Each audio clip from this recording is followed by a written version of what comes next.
لا موجود إلا الله لا مشهود إلا الله لا مقصود إلا الله لا مقصود إلا الله.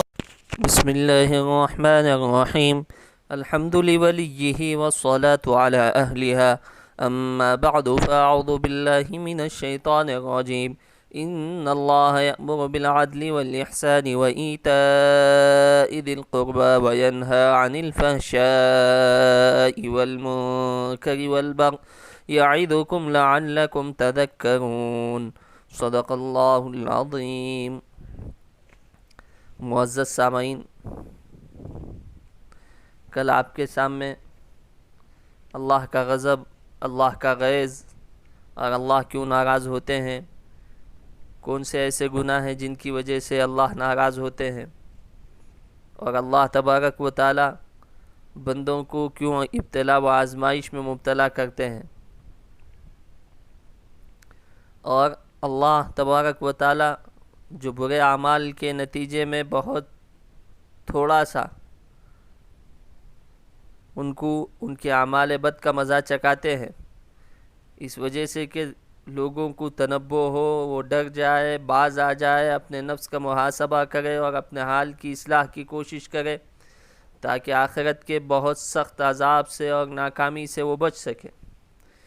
اللہ تبارک و تعالی نے قرآن مجید میں ایک جگہ ارشاد فرمایا، لِيُذِيقَهُمْ بَعْضَ الَّذِي عَمِلُوا لَعَلَّهُمْ يَرْجِعُونَ. مصیبتیں اور آزمائشیں آتی ہیں تاکہ بدکاروں کو اور گنہگاروں کو ان کے کیے کا تھوڑا بہت مزہ چکھا جائے، شاید کہ وہ برائیوں کے راستے سے واپس لوٹ آئے. اس وجہ سے اللہ تبارک و تعالی ایمان والوں کو اور اسی طرح جن سے کچھ گناہ ہو گئے ہیں آزماتے ہیں. معزز سامعین، یہاں پر ایک وضاحت بھی میں مناسب سمجھتا ہوں. عام طور پر کسی نیک شخص کو آزمائش میں مبتلا دیکھ کر لوگ طرح طرح کی باتیں کرنے لگتے ہیں. کوئی کہتا ہے کہ بظاہر تو نیک آدمی ہے لیکن شاید اس کا باطن اچھا نہیں ہے، نیت اچھی نہیں ہے. کوئی کہتا ہے کہ اس نے بھی بڑے گناہ کر رکھے ہیں، اور کوئی کہتا ہے کہ فلاں کیا ہے فلاں کیا ہے. اور کوئی تو نیک لوگوں کو مبتلا آزمائش یعنی آزمائش میں مبتلا دیکھ کر اللہ کی رحمت سے نا امیدی کا اظہار کرنے لگتا ہے اور کہتا ہے کہ جب نیک لوگوں کا ہی حال برا ہے تو ہم کس خانے میں ہوں گے. لیکن جناب محمد رسول اللہ صلی اللہ علیہ وسلم نے اس کا حل آسانی سے بیان فرما دیا، اور اس گھٹی کا حل آپ علیہ السلام نے بیان فرمایا ان العبد اذا سبقت له من اللہ منزلۃ لم يبلغها بعمله ابتلاه الله في جسده او في ماله او في ولده ثم صبره على ذلك حتى يبلغه المنزلۃ التي سبقت له من اللہ. آپ علیہ السلام ارشاد فرماتے ہیں، کسی متقی شخص کو آزمائش میں مبتلا کر کے پھنسا ہوا پا کے بدگمانی میں مبتلا نہ ہو، کیونکہ اس کا راز یہ ہوتا ہے، اس کے پیچھے حقیقت یہ ہوتی ہے کہ اللہ کی طرف سے اس نیک بندے کے لیے آخرت میں بہت اونچا مقام تجویز کیا جاتا ہے، اور یہ نیک بندہ اپنے اعمال کی بنیاد پر اس مقام کا مستحق نہیں ہو پاتا. تو اللہ رب العزت اس نیک بندے کو جان و مال اور آل و اولاد کے سلسلے میں آزمائشوں میں مبتلا کرتا ہے، جس پر یہ شخص صبر اور ضبط کا مظاہرہ کر کے رضا برضا الہی کا ثبوت پیش کرتا ہے، جس کے نتیجے میں اللہ تعالیٰ کے مقرر کردہ مقام کا مستحق بن جاتا ہے. سبحان اللہ.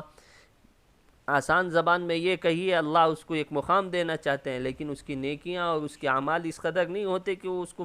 مقام مل جائے. تو اسی وجہ سے اللہ تبارک و تعالی آزمائشوں میں مبتلا کر کے اس کے صبر و ضبط کا امتحان لے کے اللہ وہ مقام دے دیتے ہیں. تو اس وجہ سے کسی نیک بندے سے بھی ہم بدگمان نہ ہو جائے کہ دیکھو یہ گناہ میں مبتلا ہے، شاید اس کا کوئی گناہ ہوا ہوگا، شاید اس نے بڑا پاپ کیا ہوگا، اس کی نیت ٹھیک نہیں ہوگی. اس طرح نہ کریں. برائیاں اور گناہ جو ہیں وہ اللہ کے غضب کو بھڑکاتے ہیں اور عذاب خداوندی کو دعوت دیتے ہیں، خصوصاً جب کہ پورا کا پورا انسانی معاشرہ مختلف بیماریوں میں مبتلا ہو جائے تو تباہیاں اور بربادیاں ہر چہر جانب سے انسانی آبادی کو آ گھیرتی ہیں. جیسے ہم موجودہ زمانے میں دیکھ رہے ہیں، اللہ ہم تمام کی، ساری امت کی، پورے انسانوں کی اللہ تبارک و تعالی حفاظت فرمائے، اور پھر بلا، امتیاز اور پھر جب مصیبت آتی ہے تو بلا امتیاز ہر ایک اس کا شکار ہو جاتا ہے، اچھا بھی، برا بھی، جوان بھی، بوڑھا بھی، سب اس کے شکار ہو جاتے ہیں، نیک اور برے کی کوئی تمیز نہیں رہتی۔ اللہ تبارک و تعالیٰ قرآن کریم میں اس طرح کی آسمانی آفات سے بچنے اور محفوظ رہنے کی تلقین کرتے ہوئے ارشاد فرماتے ہیں، اللہ فرماتے ہیں وَاتَّقُوا فِتْنَةً لَا تُصِيبَنَّ الَّذِينَ ظَلَمُوا مِنْكُمْ خَاصَّةً، ایسی آفات سے بچنے کی تدابیر اختیار کرو جو صرف گنہگاروں کو ہوئی اپنی لپیٹ میں نہیں لیں گی بلکہ خاص لوگوں کو بھی لے لیں گی، ہر خاص و عام اس کی زد میں آ کر رہے گا۔ ہم لوگ آئے دن اس کا کھلی آنکھوں سے مشاہدہ کرتے ہیں، فتنے و فساد کی آگ بھڑکتی ہے تو ہر طبقے کا انسان متاثر دکھائی دیتا ہے، زلزلے آتے ہیں تو ہر گھر روتا ہوا نظر آتا ہے، طوفان وغیرہ کی زد میں آنے سے بھی کوئی نہیں بچ پاتا کیونکہ گیہوں کے ساتھ گھن بھی پس جایا کرتا ہے۔ اس کی اصلی وجہ یہ ہے آج اہل ایمان نے ایک اہم دینی فریضے کو ترک کر دیا ہے، جس کی بنا پر دنیا میں بدکاروں کی طرح نیکوکار بھی مصیبتوں میں آزمائشوں سے دوچار ہوتے ہوئے دکھائی دیتے ہیں۔ معزز سامعین،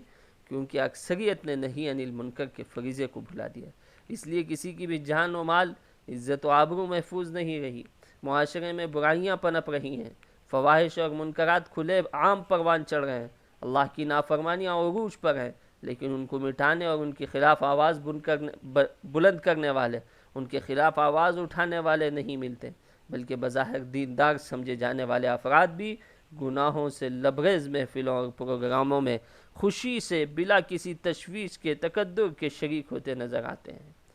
اب اللہ کی پکڑ آتی ہے تو اب کسی کو اللہ نہیں بخشتا، تو اس وجہ سے معزز سامعین ان باتوں کا اہتمام کرے، کھلے عام جہاں اللہ کی نافرمانیاں ہو رہی ہیں، اپنی ذات میں ہو یا معاشرے میں ہو، ان سے خود کو بچائے اور حتی الامکان دوسروں کو بچنے کی ترغیب کرے۔ اللہ تعالیٰ سے دعا ہے کہ اللہ تبارک و تعالیٰ ہر قسم کی بیماریوں سے، ہر قسم کی وبا سے، ہر قسم کی ابتلا و آزمائش سے ہماری ساری امت مسلمہ کی حفاظت فرمائے۔ آمین۔ وآخر دعوانا ان الحمد للہ رب العالمین۔